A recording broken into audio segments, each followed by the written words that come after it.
Welcome to the Deep Dive, your shortcut to being truly well-informed. Today we're doing something a bit different. We're taking a deep dive into an object that beautifully blends high art with everyday utility, a wristwatch. Our mission really is to unpack how an iconic 15th century painting found its way onto a modern timepiece. And, what that tells us about art, design, accessibility, especially in the world of watches. We'll be looking at some detailed reviews of this specific creation. Yeah, and what's truly fascinating here, I think, is how this collaboration doesn't just put art on your wrist. It sort of fundamentally redefines how we interact with masterpieces. It strips away, the formality of the gallery. It invites this really intimate, almost playful aha moment of artistic appreciation right into our daily lives. Right, imagine that. A classic Italian masterpiece, not hanging in some grand gallery, but right there on your wrist. So here's where it gets really interesting. What exactly are we looking at today? Lay it out for us. Okay, so we're diving into the AFL watches ex Venezianico Arsenale Venus watch. To break that down a bit, AFL watches, they're customizers, basically. They specialize in these aftermarket dial paintings, so they take existing watches and give them this unique artistic twist. Okay. Custom dials. Exactly.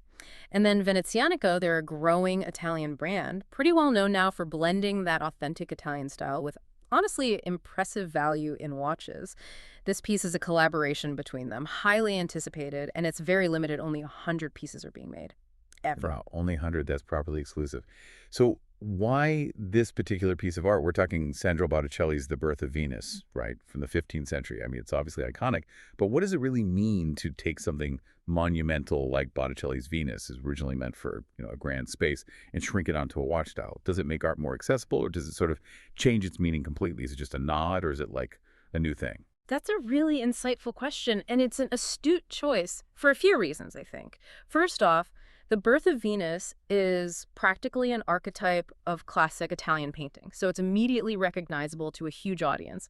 And Venezianico, as a brand, they don't really shy away from using these, Italian cultural tropes in their designs. That definitely helps with mass appeal. Okay, makes sense. As for recontextualizing it, yeah, it absolutely democratizes the art, makes it personally accessible. It shifts it from that distant, formal gallery experience to something you carry with you, connect with daily. And symbolically, Venus, the Roman and Greek goddess of love, fertility, you don't see her on watch dials often. It makes for a really interesting kind of unique art watch, gives it a fresh relevance. Wait, hang on.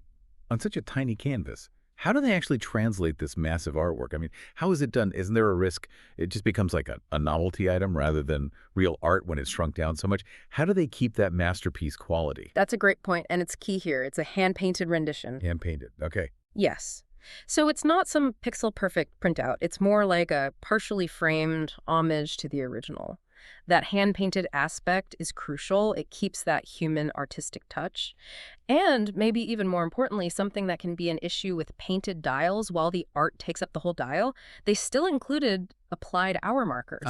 So actual markers on top. Exactly. Three-dimensional markers sitting on top, giving it depth and, crucially, legibility. So you can easily read the time. That's vital for any watch, even one covered in art, right? Right. It still needs to function as a watch. Precisely. And with AFL watches, you're getting, a lot for your money here. Look, it's not going to have the microscopic detailing of a, $100,000 piece, but for the price.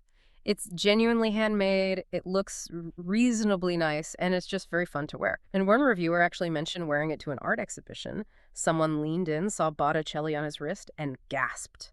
It's about that excitement, that unique wearable art piece. That's pretty amazing, especially at this price. Okay, so we've got this incredible artistry on the dial, but let's talk about the stage itself, the watch. What makes the Venezianico Arsenale a good canvas for this? Well, the Arsenal's design is actually really well suited for it. The dial itself is relatively simple. It has smaller hour markers, thinner hands. This kind of intentional simplicity lets the watch face be that clear canvas, allowing the art to really be the star without getting cluttered. And this Arsenal, it's part of their newer integrated bracelet family you mentioned. That's right. Okay, so integrated bracelet, for anyone listening, that means a bracelet flows right out of the case seamlessly. Creates this really cohesive, very stylish look.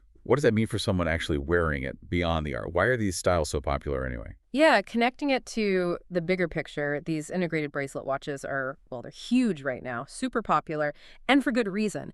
That cohesive look between case and bracelet is very fashionable, very versatile. You can dress them up, dress them down. They also make a lot of sense at, let's say, more accessible price points because they often stick to simpler, time-only dials in thinner cases. They don't need super complex, expensive movements inside. Plus, Venezianico adds versatility here. They include an optional blue rubber strap, so you can easily swap it out, change the whole vibe. A strap option is always nice. Yeah. So beyond the look, what about the feel, the actual physical details when it's on your wrist? Okay, specs-wise, it's got a 40-millimeter wide steel case. That's kind of a sweet spot size for many wrists. And it's impressively slim, just 10 millimeters thick, slides under a cuff easily. Nice. And the lug-to-lug distance, that's the measurement tip-to-tip across the wrist, is a modest 44 millimeter. Right. So it wears really comfortably, doesn't feel too big. Good proportions then. Yeah. Over the dial, you've got a flat sapphire crystal, and it's AR coated. Anti-reflective coating helps cut down glare, makes it easier to see that amazing dial. Water resistance is 50 meters, and importantly, it has a screw-down crown for a better seal. The bezel's a neat touch, too. It has this ghoul finishing, part polished, part coin edge, gives it a bit more visual interest. And the bracelet itself. It's nicely refined, pretty comfortable, closes with a compact butterfly deployant clasp, the kind that folds neatly away. Sleek. Very slick. The review did mention maybe a couple of sharp edges here and there, but overall, a positive experience on the wrist. And the caseback is solid, not see-through, and it's got a unique AFL watches engraving highlighting that collaboration. Right, marking it as special. Okay, lots of thoughtful details there. We've covered the art, the platform, but what makes it tick? Let's get under the hood. What's the engineering powering this? What about performance? Inside, it's housing a Japanese Miyota caliber 9039 automatic movement. It's known to be effective, reliable, and pretty budget-minded, a real workhorse. Miyota 9039. Okay. Yeah, it operates at 4 hertz. That gives you a nice, smooth sweep for the seconds hand and has about 42 hours of power reserve. Practical stuff. So it'll keep running if you take it off for a day or so. Exactly. Now, sometimes the Miyota 9000 series movements can be known for a slightly loud automatic rotor, the winding part. But apparently, in this specific Venezianico Arsenale case, that noise is pretty minimal compared to other watches using similar movements. Overall, these are well-regarded movements at this price point.